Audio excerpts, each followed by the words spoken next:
Ah, ini dia longkang guys. Kita kena cuci dia sikit. Pasal air sudah melimpah guys. Dia tak boleh mengalir. Ni longkang sampai ke bawah ni. Air dia sudah penuh. Okey. Lebih kurang lah guys, kita buang sampah lebih kurang supaya air lancar berjalan.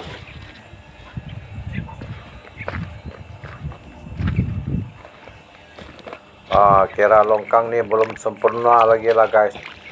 Kena besarkan dia lagi. Kemudian dia punya dalam pun tak berapa cukup dalam.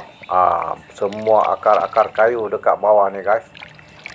Kena repair dia lagi sekali lah, baru dia lancar guys.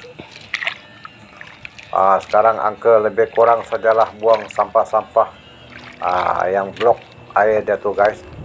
Sudah jalan elok ni, tengok.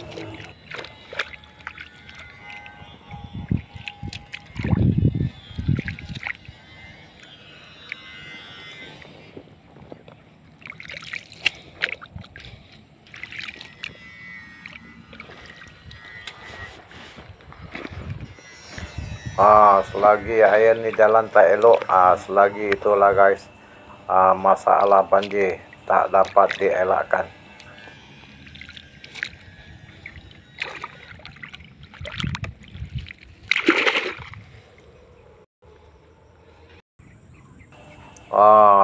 Dari sana dia mengalir ke sini guys. Ini kira mulut outlet dia lah. Kita buang lebih kurang sampah sarap yang tersangkut di sini guys. Ini pun kira ada blok juga air.